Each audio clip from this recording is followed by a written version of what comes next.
Hey guys, welcome back for another episode of Not the Girl Next Door. I'm your host, Meg Reynolds. And to round out my Women's History Month series, I've done a lot of solo episodes this month about all things girlhood, but have not dedicated an episode to friendship, which is, as you guys know, one of my favorite topics to discuss. I pride myself on being a girl's girl and being a good friend. That's one of my mottos in life. And so I've had to bring an expert on the subject on the podcast today. I've got Sam Salvador with me. And if I'm not mistaken, you have a degree in both psychology and sociology. And so you are very well equipped to talk about the dynamics of friendships, psychology of friendships. And I think it's just time we get into some of these hard hitting topics because there's a lot of hot takes on social media about all There these things. are. Sam, welcome to the podcast. Thank you so much for having me. I'm so excited. And like I said, like you just said, it's International Women's Month. And I feel like there is no better way than to talk about women with a woman and discuss all of these nuances and these hot takes on friendships because that's what womanhood is about. So, yay. Yeah, womanhood is literally all about being a good friend. And so one of the questions I posed to starting to pose to all of my guests is I always say this podcast is a dose of tough love every week. So what do you think is, let's start the episode with, what do you think is a dose of tough love people need about friendships? Ooh. It's really tough because I think so much of friendship is understanding like tough love. But as someone who is like a strict friend, a I'm quote the tough unquote, love friend. I am a tough love friend. And I think, for women like me and also you, one thing I've had to learn about myself and how I show up in my friendships is even if you are someone that does project tough love, not everyone is in a place to receive that. And I Hmm. think you also have to learn how not to enable friendships or things in your friendships while also maintaining a boundary within yourself of like, I can't sit here and let you do that, but I can Yes. also ground you through the right words. And I think sometimes tough love is one of those things that people use as an excuse to say things that are just like, maybe it comes from a good place and the intent is good, but the delivery and the way it's received is very like off putting. So Yes. I think my tough love take on that is you have to meet people with grace because not everyone's going to be on the same sort of understanding or the same plane of empathy as you. And so you can give tough love without it being mean and overtly cool. So No, that's a hot take. that makes total sense. I always say it's not what you say, it's how you say it. It's how you And say it. I'm the friend too, like, it's sometimes so hard to watch people, you know, you're like, "Why are you doing that?" You're like, "This is not what you should be," and you almost wanna, like, take control of their own life, but something I've had to start telling myself is that they may be my monkeys, but it's not my circus. Just based off that old saying, like, "It's not my circus, not my monkeys." Like, no, they are my monkeys, but it's still not my circus. Like, having to detach myself from the outcomes of other people's lives and their actions, and so I feel like this is a great place to dive into the episode is that subject because obviously I know you don't watch the show, but Secret Lives of Mormon Wives, a whole bunch of shit going down right now. But I think what's fascinating is we're watching Taylor repeat these toxic cycles, toxic dynamics. And I see so many people online saying, where are her friends? Why are her friends not holding her accountable? And it's one of those things where in friendships, how do you think you can differentiate between staying supportive while someone is, in a toxic dynamic or cycle or just going through something versus knowing when to remove yourself from a situation because it's just it's not going to improve. Do you know what I'm trying to say there? Absolutely. Yeah, it's funny because I actually reference this a lot in my own life. I've been in a situation where there was just no improvement on my end, right? Where I obviously knew I was not in a good place, Mhm. especially in this relationship. I felt like it was hindering me, and all of my friends had seen that as well. I had one particular best friend who she really shouldered me through like the off season. Like, when you're on and off with someone, and then when you're off, you're like, girl, I'm good. I've got this. I've got my friends. Like, no one's going to bring me back to that. She really showed up for me in that time. And then when I went back, because she had done so much, shouldering a lot of like my trials and tribulations, and she never had to step up for me in that way, but she did out of her love for me. Me going back to him Mhm. was when she decided, like, you know what, I love you so much, but I can't continue to sit here and watch you willingly put yourself in a position where you're constantly hurting and me having to repair that, and then it goes nowhere. So I think a lot of people would say, well, she abandoned me and she left me in this position where I had to fend for myself. But I actually really took that as like, wow, I must be hurting her so badly Mhm. because I already knew what I was doing was not good. Like, I already knew going back to him, I was like, I don't know how to broach that to my friends.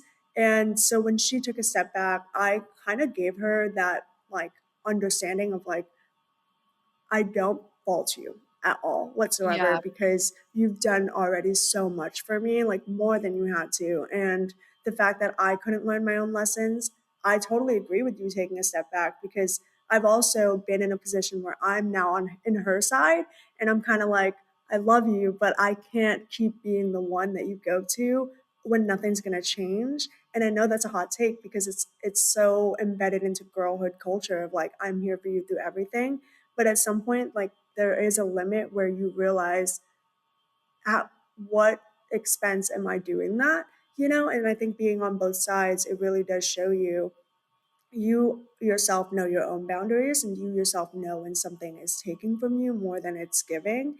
mhm, And I think it doesn't hurt to say like, listen, I love you, but until you have to learn this on your own and until you do that, like, I have to love you from a distance right now, I think that's fair. I think that's like not necessarily a bad thing, but then again, it's like the dynamics, it's so individualistic to each individual friendship where that stands, you know? because it's the stigma of like, well, then you're just being a bad friend, like, you're letting a guy come in between you, blah, blah, blah, blah, and I think that's an interesting thing of, like, when it comes to, like, female friendships specifically, the whole, like, a guy's never gonna come between us thing, but, like, unfortunately, 9 times out of 10, a guy does in some form, and I think, it's fascinating too. Another big conversation is always like the girl who drops off the face of the earth when she gets a boyfriend and then comes crawling back around like When when she's it, single. when she's single or and like the male centered friends. And I find Right. that a lot of these issues, I used to be a very, very male centered person. Oh, I Like think I I feel like also every was that. I feel like every woman has It's a that. canon event. It's a canon event for a Can't lot of interfere. Like women. we all have that one guy that like does us so dirty. They're like, oh my God, you're literally Satan. Like I cannot Yeah. ever deal with you again. But what do you think about those types of like how do you think girls can navigate those types of friendships of when they come back around too and the whole loving from a distance thing? It's like because then I'm sure there is a feeling of abandonment of like, oh, you're only here because you don't have a man in your life right now. A And it's hundred such a percent. complicated dynamic also and like so many tangents to go on with that. It's really complicated because I think when you do the work as a woman who, again, I've been in that position. Like I've been a boy crazy girl before, especially in high school and like in college. It's like I said, a canon event. And I think for me, I had to grow up and realize like I actually have never in that time gotten the fulfillment that I wanted or craved from a man, but my friends have been there through all of my seasons and they've been there through so Mhm. much of like me trying to figure myself out. And then I got to a point in my adulthood where I was like, so much of my cup is being watered from the fact that I have amazing people in my life. And I think it's really difficult when you are navigating friendships where maybe a woman hasn't learned that yet. And I think everything happens in due timing, but it is one of those things where you have to unfortunately communicate that. And it sucks to say that because it's like the most cliche answer of all time is like, oh, well, you have to talk to your friends about it. And people shy away from that. They shy away from like the conflict and the awkwardness and the ability to really like touch in on a pressure point in a relationship because they're scared of how people are going to receive it. But I think sometimes people need to hear these things to wake up to the fact that like maybe I am the problem right now. Like maybe I can be doing better. And they won't realize that unless they're outward, projections are reflecting back onto them of like, oh, everyone isn't being weird to me because whatever, I'm single. Everyone's being weird to me because I just abandoned all of them when I was in a Right. relationship, you know. And so I think sometimes people have to like start to dig at that train of thought to understand their own reflection. And that's all you can do is start the communication, and how they want to take that is totally now on them. The ball is in their court. They can either take that and be defensive and start to be like, okay, well, fuck you. Like, then you're not really my friend. You should be there through thick and thin. But the thing is, you can't expect that if you also can't give that. So Right. it's hard. It's a hard balance to navigate. No, it is.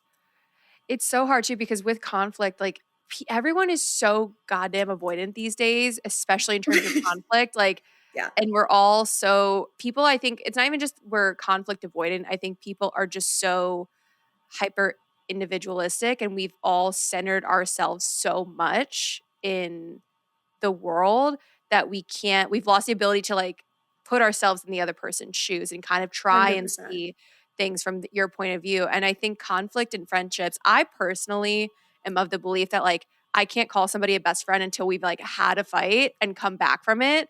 Like all of my best friends in my life who have been in my life for 2, 3, even a decade at this point, we've had some sort of falling out, Right. and but not even a fallout. Like I actually some of them, yeah, one of my best friends, we didn't speak for 2 years, and she's the one that reached back out cuz she's the one that did the harm.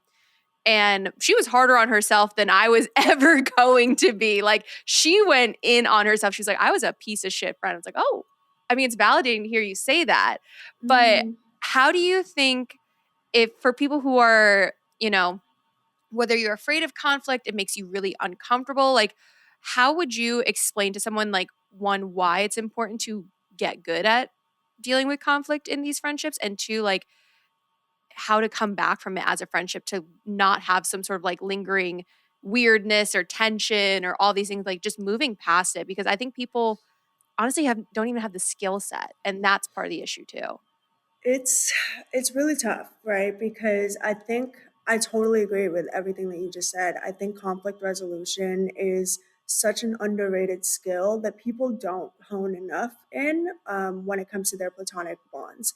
And I think in relationships, we have the narrative and we have the language to say, okay, we're going to go through thick and thin together. And yes, it's inevitable that we're going to fight and we're going to have to make amends. And we give this different kind of grace to our romantic partners than we do to our friends. And I think it's unfortunate because when you go through conflict, the thing that strengthens connection in your brain isn't actually the fact that there is no tension, it's the fact that conflict can be resolved and repaired after. So that teaches your brain later on that, oh, I can go through things with this person, I can go through difficult things and even feel uncomfortable. I can feel some sort of dissonance and know that we can work our way through it. That teaches your brain resilience, and it teaches your brain resilience with that person. So you now start to associate that person with a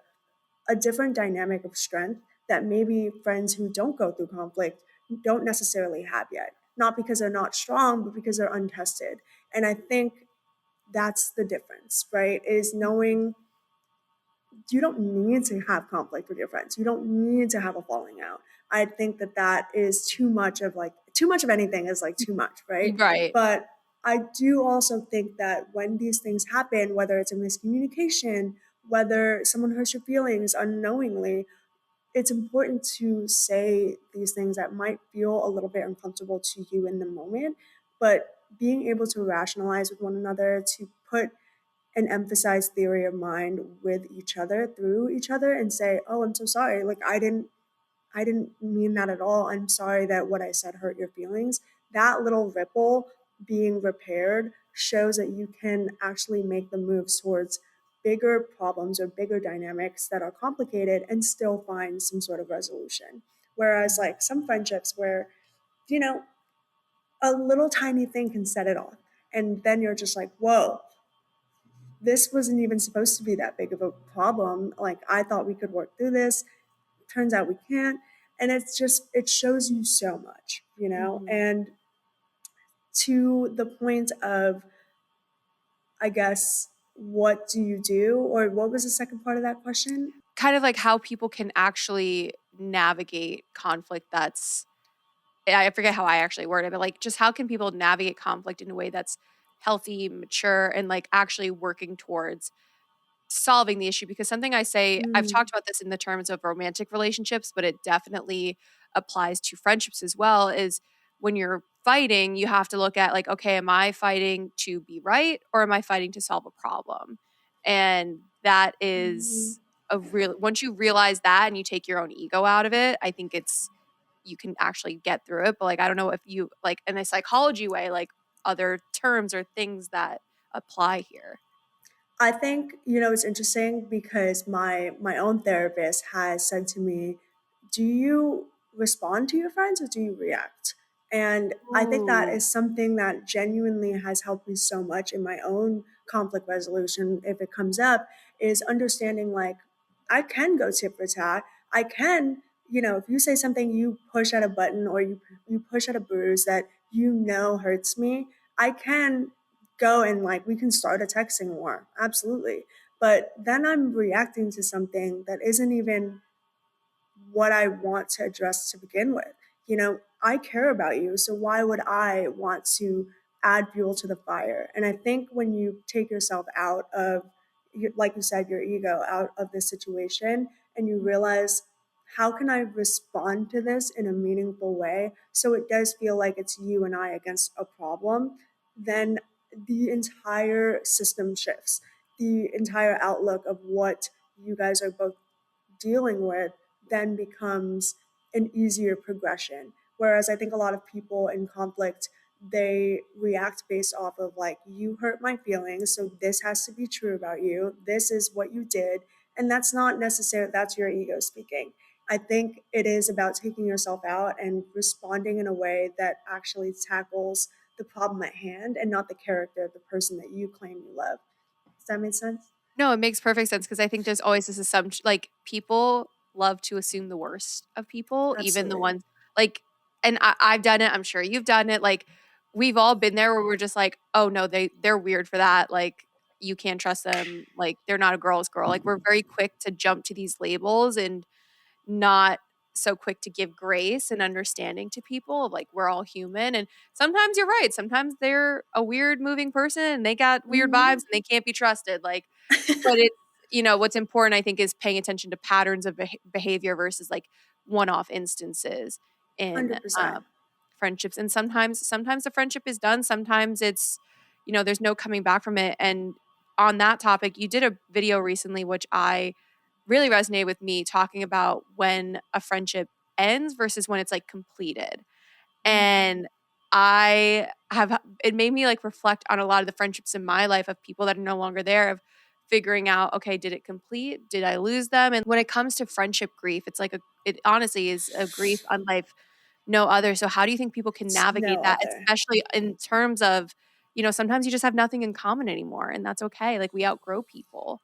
Ooh, this is definitely something I've had to process and go through so much in my own life. I've lost people who, to this day, when I think about them, like my heart still kind of sinks a little bit because Mhm.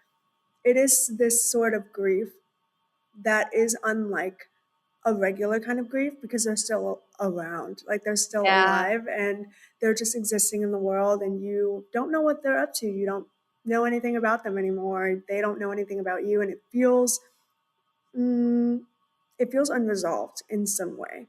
But I think in making that video, I actually had a few people in mind when I was making it because to me, something that helped a lot in understanding my own grief and like understanding how to process things ending is realizing that people can grow, and sometimes that just means they grow apart. And it doesn't necessarily mean that our friendship failed. It didn't mean that our friendship didn't mean anything. I think in the time that it existed, in the seasons that it existed, it was beautiful. And it was one of those things that were so uniquely fit for who I was in that moment and for who they were. But looking back at it now, it almost makes like it doesn't fit into who we're trying to be in this day and age. And I don't think that that invalidates the meaning and the timing and the relationship itself. So it's hard for me to even process into words because there are still times where one of my really good friends who I'm not friends with anymore, she taught me how to make a perfect matcha. And so in the mornings when I make a matcha and it's like amazing, there is a part of me that thinks like, oh, she would be really Mhm. proud of me right now. And I think it's normal to in my head I like have not tombstones, that's a bit morbid, but I have like little altars in my head for the people that I used to Yeah. love, and I honor them in my own way where I remember them and I reflect back on them, and then I let those feelings sort of come as they will and go as they please. And that gives me a lot of sense of connection to them even if I'm not connected to them anymore. And it's a weird feeling because a lot of people are like, oh well, they're not your friend. Why do you care? It's just like because it ended doesn't necessarily mean it ends in a malicious way and that I need to be like, I don't like them, I hate them. It never needs to be like that. I think you can give grace and like honor something for what it was, even if it's not in your life anymore. And I think that's a really important skill to have because a lot of people, I think, find closure in endings that are bad. I think it's easier to do that. But then when you like don't really have a bad ending, it's hard because there's still this love lost that Mhm. exists. So that's kind of my take on it is like let your feelings come as they will, honor it in however way you want, but at the same time understand that our lives maybe drifted away from each other and we don't fit the same way anymore, and that's okay. But for the time being that we were best friends and that we loved each other so much, that was beautiful. And like you taught me so much about what it means to be a friend. So I can never Yeah. take that away from you, you know? No, I literally a friend came to my mind who like, growing up as girls, we think we know who our brides. I always picture it like talk about it in terms of like bridesmaids. Like Yes. suddenly like they're no longer going to be a bridesmaid in my wedding and this is someone who I would have bet money, swore up and down like no, they're going to be standing by my side on what's supposed to be like the most I won't say the most important day. I call it the most special one of the most special days Hmm. cuz to say Absolutely. I don't think marriage is a milestone, but that's a whole other conversation. That's a But whole other. that's a whole other conversation, but something for me on that same vein that's really helped me get comfortable with the idea that of losing people is something I started saying is when we meet someone, either this person is gonna be in our life till the day that we die, or at some point we will have our last conversation with them, and it's one of the few black and whites I believe that exists in life because and I think this is part of why people struggle with friendships now is people exist too much in black and white and they can't live in the shades of gray. Mhm. And that is something I've, like, really internalized, and, our 20s one of the first conversations I had with my therapist was that she was like, "Your 20s are gonna be the most grief-filled years of your lives. They're not the best Wow. years of your life, they are the most grief-filled years of your life." And I started seeing her when I was 23, I'm 27 now.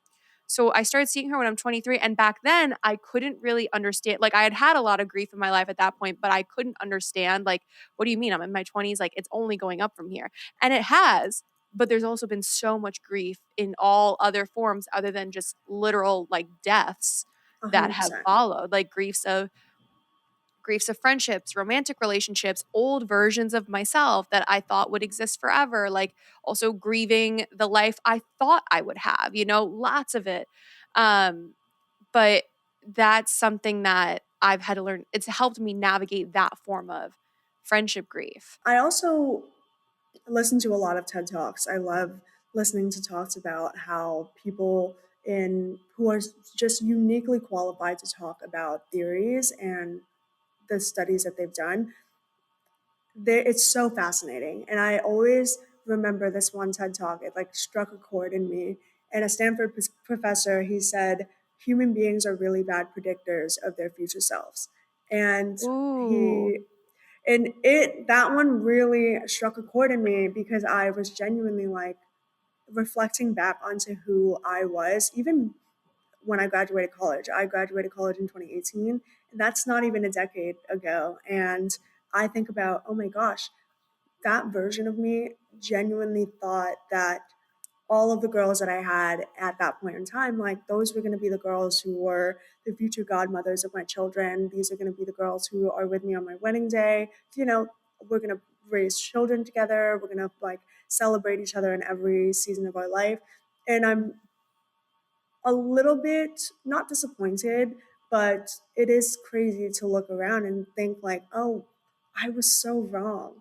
And that's not a Yeah. bad thing. It's not a bad thing because in the same way that you back then thought so linearly about what your life was going to look like and what it was going to be like, you couldn't even envision how expansive and how big and how much more you were going to experience and take on in your life.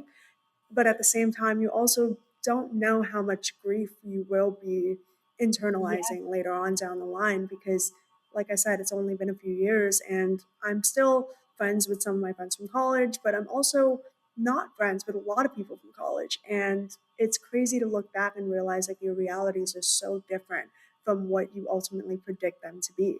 And because of that, that TED talk had led down this huge rabbit hole in my brain of like, if I'm a bad predictor of what my future self will be, then that means I just need to be more in the present and accept my relationships and my friendships and who I am right now for what they are right now. And, you know, my boyfriend and I, we talk about this all the time. Like, human beings, we don't own each other. We have no sense of ownership around this is my best friend. I own her. We create these conduits in our Yeah. own brain, but the thing is that everyone is just an experience. You're experiencing love for the first time, a healthy love for the first time. You're experiencing real friendship for the first time. You're experiencing each individual unique person for who they are, their own histories, their own thought processes, their own energies. And that's different every single time. So you just have to take it for what it is and not put that pressure on yourself to be like, this is going to be my forever. This is my absolute. And because then you set yourself up for a disappointment.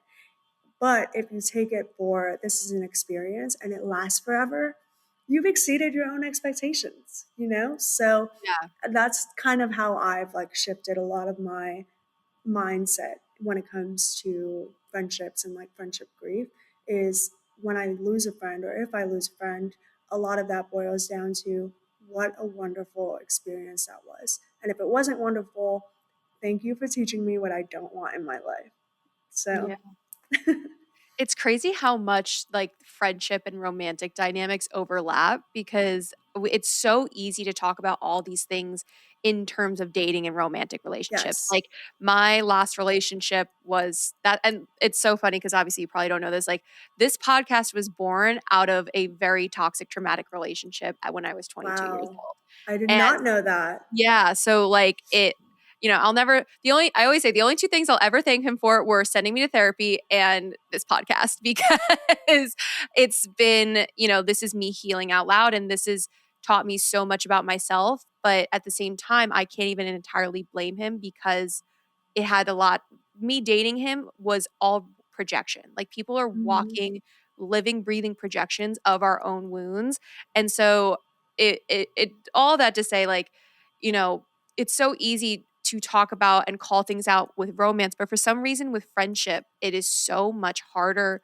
and feels more complicated, and I don't know if you have any thoughts on why that is, why we also hold our friends to higher standards than we do like because girls always talk about you'll forgive the guy who cheated on you 5 times over, but like I do one weird thing and like I'm Right. out. So I don't know if you have any thoughts on that as to why this is the way our relationships go. You know, I credit this a lot to like the sociological narratives that we have in the world, right? Like we are fed so often, and especially at a young age, you want to marry a man, you or a woman, you just want a relationship, you want a partner, you want the fairy tale love. And so I think we're more equipped and we have the ammunition to believe that a perfect relationship is the end all be all. And so, in order to strive for that perfect relationship, you need to go through the trials and tribulations, you need to go through the thick and thin. But then when it comes to friendship, suddenly our benchmark kind of shifts and Yeah. suddenly the goalpost is kind of moving.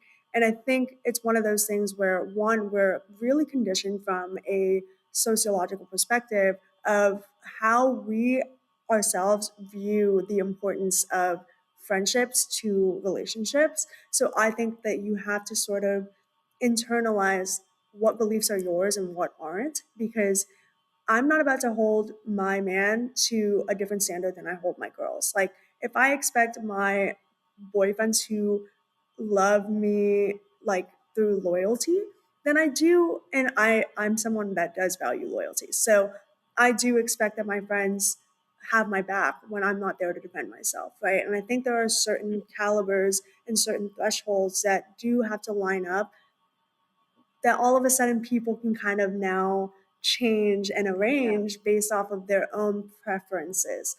And that's again individualistic, but I do think that in order to have a healthy sort of understanding of all relationships in your life, you kind of have to understand what's your baseline, what's your like red flags that you don't want to tolerate in a partner and also in your friends.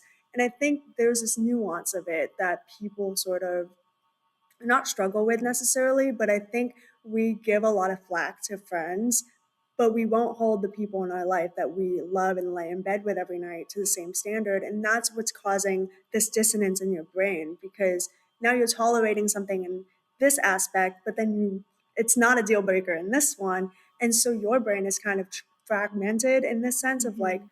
okay, so you allow this from the person who is supposed to be unconditionally loving you, but then your friends who also unconditionally love you, now this it's skewed. Now the standard deviation of where your boundaries are a little bit off.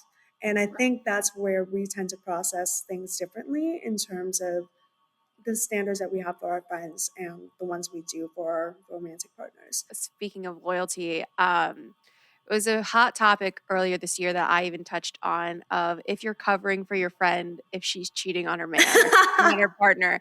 And I am personally of the belief that if my like I'm not going to do that. Like I'm never going to be the person like if you're cheating on your long-term partner who thinks they're building a future with you, don't tell me about it cuz like I don't want to know. I'm a snitch. No, right. Like I have a lot but I also have a lot of trauma around infidelity in relationships. So Right. it's like I'm not gonna be that friend, but what are your thoughts on the people who say like, "Oh, you're not a girl's girl then if you don't cover for" I'm like my thought was like, "Well, why are" because it's they were like, "Well, men cover for their boys." And I'm like, "Right, so since when are men the moral standard of Right. friendship?" Like that's what was crazy to me about that. The craziest point to me that people were making in those conversations. I was like, but we always say men like Don't be a man. don't Like, be why a would man. you want So to be a man? period. So what I are your think, thoughts on this ooh, subject? this is interesting to me just because I hate boiling it down to the fact that like And it you is can't different for every person. You know, yeah. it's like it's not a one shoe fits all kind of thing. I do think that if you are dabbling in extracurricular activities Not the and you know extracurricular. what I mean? And I personally don't want to know that, but also I have in my past have been told from my friends like I fucked up and I did this thing. In those situations, I'm personally gonna back my girl, and I know that that's like a hot take. That's a super super nuanced take, but it's one of those things where I think that's her dilemma to offer. Now, am I gonna be okay with you using me as like a scapegoat and say you're at my crib? I'm not I'm not totally comfortable with that. But I also think at one point it's just more of like if you're gonna tell me the stuff that you've done and I want to be a safe space for you as your friend, I'm gonna hear you out. I also think there is this part of me that says like you have to handle this. Like you have to either be Yeah. honest, tell him, or you need to cut this off. Whatever that is, you want to at least if you're kind of an accomplice in this sort of situation, you want to at least be a grounding voice in her Right. ear, you know? Like you don't want to self-perpetuate things that you know aren't good on like a moral standpoint, but so you if you are drug into these kind of things, you kind of just want to be like, yo, I think I think it's time. I think if you don't like Right. your man, you gotta leave. Like there's something going on. Exactly. Don't tolerate this for like a year and then be like, okay, yeah, that's fine. Like you have to, as a friend, I think, guide them to sort of, or at least push them to be like, I think it's enough. Enough is enough. Once was a mistake. Twice conscious decision, you know? So I know that's like a super nuanced hot take, but I think sometimes people get dragged into things that they're like, whoa, whoa, whoa, whoa, whoa, hold on. Let's pause for a second. Let's think. And I think you can just only do the best with what you have. Exactly, and, like, there is a full-blown affair, very different than, like, a I got drunk, make out, what Exactly. other extracurricular, like, there are so many nuances to this conversation. Yes. I was like, I would be remiss if I did not bring this up while we're talking about No, loyalty totally fine. because it It's is it's such difficult. It's difficult because people think it's like a one size fits all, and like again, it's like a very black and white situation. And I understand there are people that are black and white, but I do think again, it's totally different to be in a full blown affair with someone than to have a drunken make out with someone at the bar, and you're not in the right state of mind versus like consciously doing something is wrong. Those now add different factors into a situation where you're like, you have to factor that in. So it's tough. It's Yeah, definitely. I remember when this conversation was on TikTok, and I was like, ooh, it's interesting to hear both sides for yeah. sure. No, and I think again, it always has to do with people's wounds and like the things that they've been through. Like everyone's, just like I said, walking, living, breathing projections of our fears and insecurities. And Hmm. I think something else too, with just social media in general, not even necessarily specific take, like how do you think social media has impacted friendships? Because obviously we're seeing people are super lonely, people feel like they can't connect, and it's honestly really, really sad. But do you think social media, one, has had an impact? And two, do you think it's affect how people are maybe performative in their friendships? Because I feel like it's made people more performative in their own lives for sure, but friendships specifically, I think would be an interesting topic.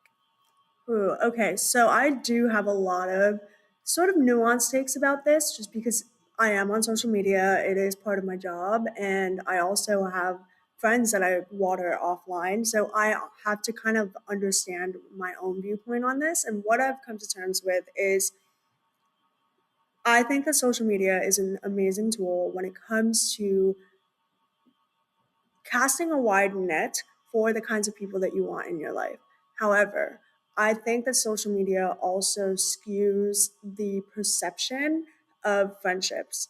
And so much of it now is a lot of nuance of the way that people act on social media. So I think it's easy to be performative about how close you are with someone and Mhm. to give the perspective to the optics that you are really good friends with someone, but the whole time you don't know their dad's grief anniversary or their death anniversary. You don't greet them happy birthday. You don't actually show up in the seasons where they need you. If they get into a car accident, would you pick them up? Like there's so much of social media where I think it's easy to feed into the optics of performatism and just sort of proving to other people that you have such close friendships in your life.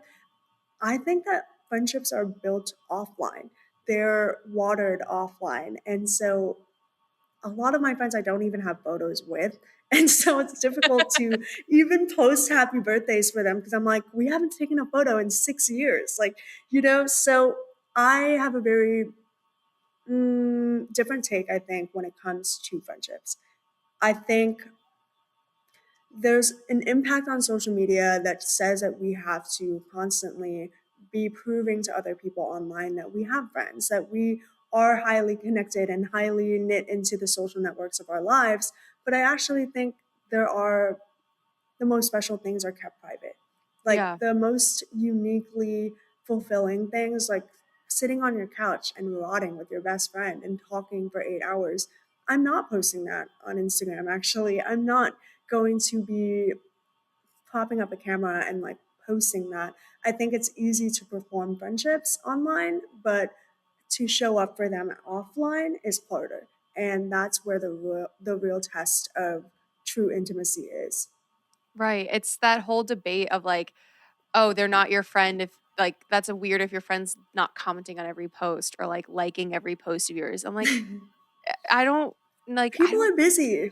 people are busy and like also that's weird to me. Like I don't am I gonna send it to all my friends, be like, you didn't like this post. Like we're not friends anymore. That's weird of you. Like, yes, you want your friends to support you, but like it's very, prime example, I have my podcast. I don't expect my friends every Monday at 8 p.m. be like, hit play on my episode. Like, no. Right. People, that's so It's weird. I think we make unnecessary demands when it comes to social media now, especially when you are outwardly doing things that, you know, establish a presence for yourself on the internet. I think it's easy for people to be like, oh, they don't really like my post, they don't share it, which sucks. It does suck, like, because you don't want to ask for that. It's kind of like asking a guy for flowers. Like, the second I ask you for flowers, even if you get me the flowers, it doesn't mean much anymore because I had to ask for it. And I think when it comes to like friendships and the likes and the sharing and the birthday posts, it's very easy to get caught up into that spiral of, oh, well, they don't show up for me the way that I want them to. Have you voiced it to them? Have you told them, like, I would really love it if I can, like, feel your support more? Because if they don't know that that's a problem, if that's the way that you receive love, then you can't expect them to read your mind and know that you feel unsupported in that, right? Mhm. And so much of that, it's like this whole tangent of like things I want to talk about in this is, of course it feels nice. Of course it feels warming and you feel seen knowing that your friends show up for you. But at the same time, I also understand people are busy. People don't want to be on their phones all the time. People don't want to, you know, be active on social media the way that we might be active on social media. So I Right. have to give them the same kind of grace of like, okay, so you haven't liked my last post. No biggie. I'm sure you responded to my last story. That's something. And I just feel like we have to stop doing like the tit for tat of like, oh, you didn't show up for me in XYZ, because some people just don't read it that way. And again, if there's no conversation, you can't really expect for people to know how to show up for you if you don't ask. So it's complicated to kind of broach that subject. No, it is. And like it's very people have a very transactional approach to not just friendships but every relationship nowadays and I think that Absolutely. does I think a lot of that is largely attributed to social media too and like the privacy thing it's like the running joke is like the couple that posts the longest captions and is constantly posting each other is actually they fucking hate each other Yeah, secretly and they're right. always fighting and honestly I have found that to be true in a lot of instances unfortunately not just myself but like couples that I know and it's funny how social media it's the highlight reel and not Mhm. everyone wants to buy into the highlight reel the way that you and I do because we are building our brands like we're building something else like not there's no benefit to social media as much anymore if you're not trying to do something like that it's not Absolutely. casual anymore like it's not 2012 unfortunately even though we want to make Instagram casual again but And it's like, even if the intent is there for Instagram to be casual, it's just, I have friends who have not posted anything since literally college. Like their last photo is from a day party in college. And so, they just keep Instagram as a way to like send memes and like be updated on like the random things or the random happenings going just on stay in their connected in lives. some way. Absolutely. And like, so again, it's like one of those things where I don't usually, and I've had to learn this because again, I do use social media as my job. So I had to learn what are my metrics for how I view closeness and how I view intimacy as a friend. Because if I am just doing it based off of likes, then things are going to get a little fucked up in the data because I have friends who never use Instagram. I have friends who don't even have a TikTok. And so now you're kind of relying this overall baseline on these people that don't view social media the way that you do. And that really messes up like the points in your chart.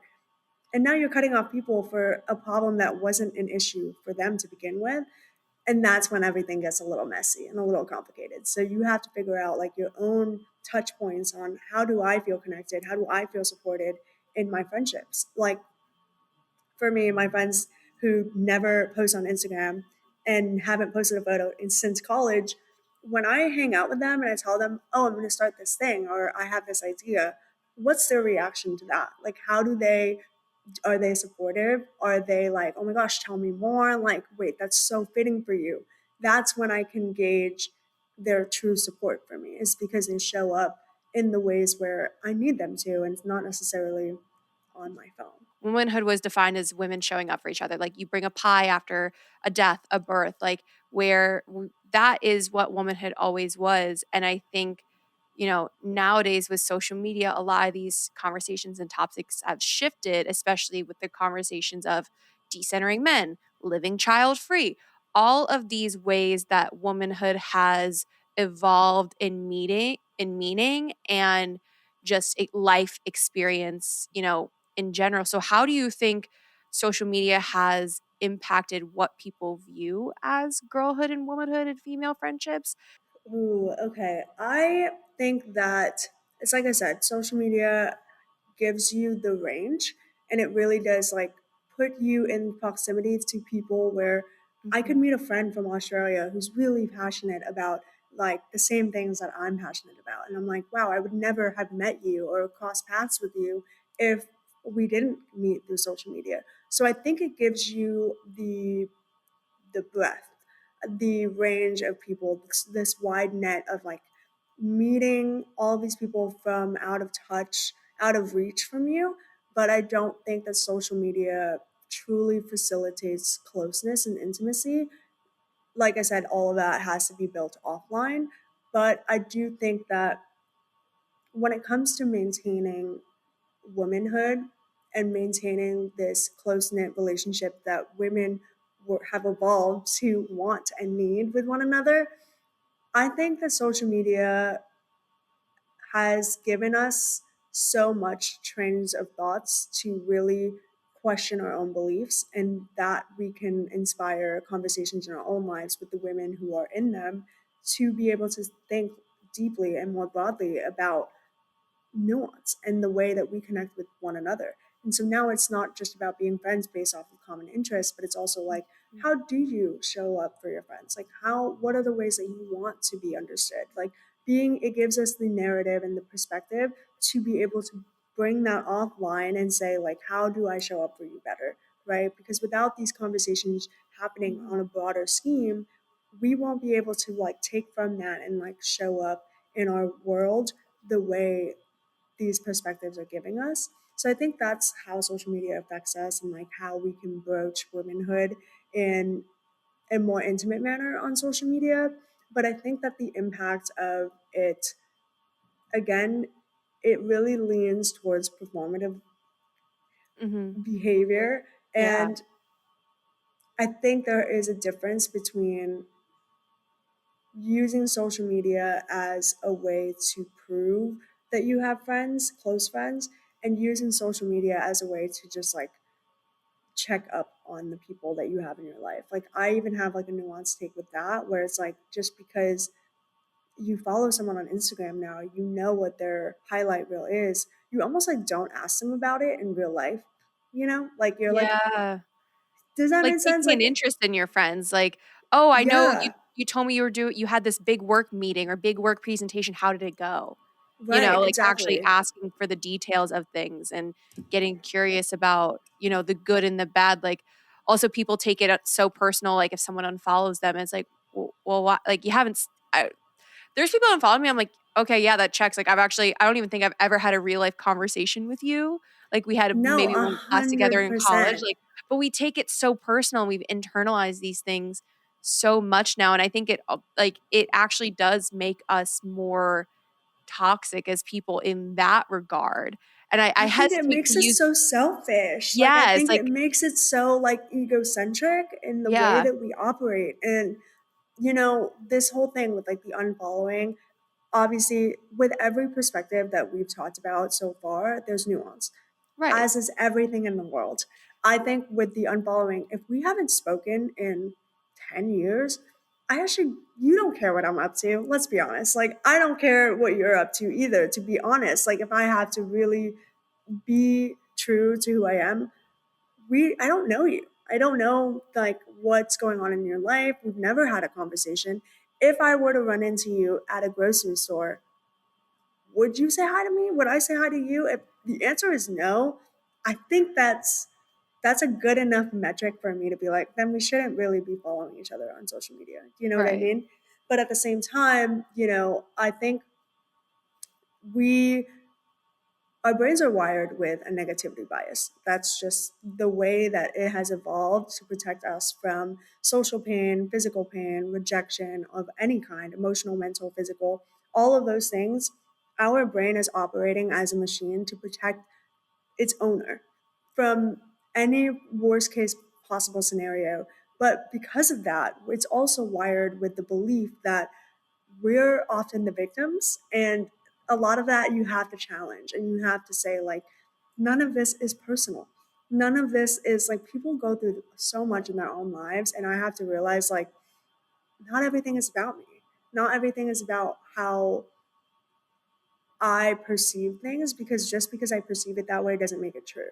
Mhm. Like, if this is truth, there's a regular standard deviation from what the truth really is, and everyone's perception skews them away from that even slightly. So you have to be able to intake and use theory of mind to say, maybe this person just unfollowed me because they just didn't like what I was posting.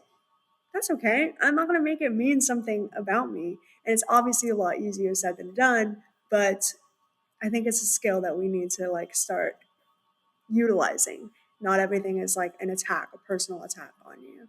This is such a good point to kind of lead into like my final question of the episode, which is talking about red flags in friends. We talk about the red flags in men, we know how to spot them, but sometimes there are red flags in friendships. And the reason I want to talk Mhm. about this is I've actually talked a lot about this with one of my best friends, and we talked about how like love bombing in friendships is also a real thing, and how like I've done it and I've been love bombed by a friend, like personal friend, and then poof, the friendship is gone just like that. Right. And, so what do you think are some of the biggest, aside from that, one, friendship red flags that maybe you missed in your life or wish you could spot sooner? And like specifically talking about this, if you have a friend who is a perpetual victim, they have that victim mindset, do you consider it a red flag? Or do you think it's just, something that they're dealing Absolutely. with? Yes, I do. I do think that that is one of those red flags for me, where a lack of accountability or a lack of like understanding your role in certain situations, like, to me, I think that shows emotional inconsistency, because you should be able to, one, admit when something hurts you, but at the same time to also reflect enough to say, I'm not perfect. I definitely could have done things better. And if the whole world is out to get you, it's only a matter of time before that spotlight comes to me. And now all of a sudden you're the victim in something I did to you that maybe wasn't even meant to be hurtful in any way. It fits your narrative. And I think it's a lot easier for, sorry, this whole victim thing, I have like so much thought about that, No, because I I've love it. experienced that so much in my life, where I'm like, and I've been aware of the fact that like, oh, you know what? I have played the victim in this, like, and I need to change that, because I'm sick of myself. Like, I'm sick of hearing it from myself, and I'm sick of feeling like the whole world is like kind of out to get me. And then on the flip side is like, once I kind of fixed that, or like, not fixed, but healed that in myself, I started to notice it when other people came into my life with that. And I'm like, wait, hold on. Like, this feels too reminiscent and too familiar. And so now I can like recognize the patterns of like, ah, I've been in your shoes, and I know how draining and how like destabilizing it feels to be around someone like that often. So when it comes to the victim complex, for me, I think it is kind of difficult to take people out of their own narratives. So if this is something that is embedded in them, you need to understand that that is the viewpoint and the lens in which they will see pretty much anything that comes their way in their life. And unless you also want to be with them while they tackle that and while they try to change that actively, because it is a lot of work, by all means do your thing, but just know it's daunting. It's a daunting task for people to lean on or to be leaned on when someone is in that perspective, and to know that the arrow might shoot at you, to be honest. So that's one of my red flags. I also have a red flag where I think I would gaslight myself when I was younger out of like seeing contempt from people. Like, you just kind of know and you're feeling it in your body when someone like doesn't like you. And like in your head, you're like, no, they're my friend. They would never do that. Like, they would never like not like me, like we're cool, right? And then I would have certain interactions where I'd walk away from that and I'd be like, wait, were they just trying to diss me? And I just like never caught on to that. Like, hold on. And I think you there is a there is such a thing as too much of anything. And I think with the grace that we give our friends, there's also this flip side of like understanding it for what it is as well Mhm. is really, really important. Like, you can give grace, but then when you realize like your friend actually secretly hates you and it's like shown in contempt, it's shown in the way they respond to you, it's shown in the way that they interact with you versus other people. It's the way they kind of like subtly take digs at you and then gaslight you to think that you're too sensitive or like you can't take a joke. A lot of those things are very telling.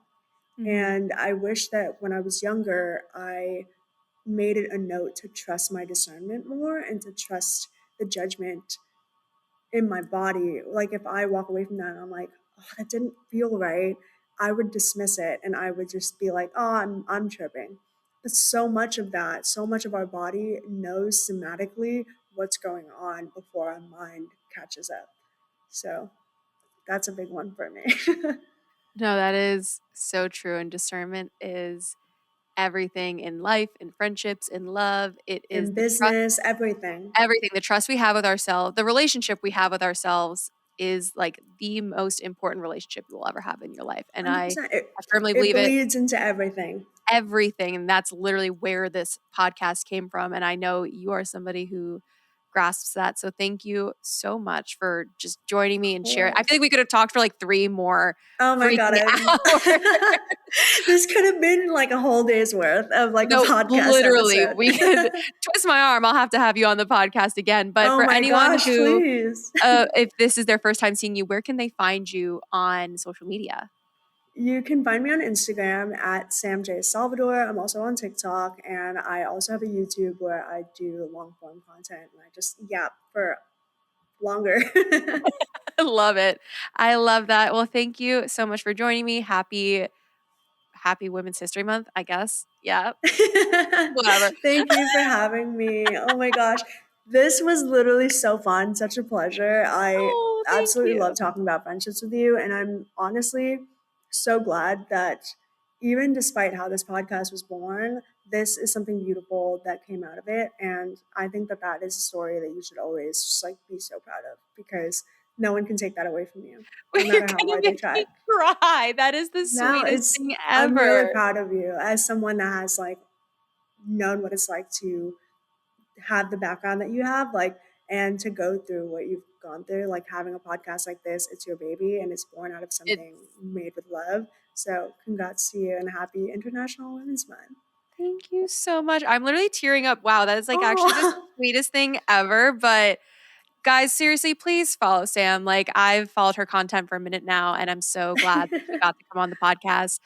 Rocco also loves Sam's content. That's why he had to come back over. But Oh.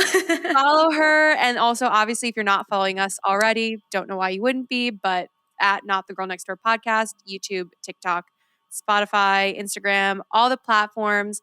Also, don't forget, if you have not signed up for the Snail Mail Club, do that by April 15th to get April's print.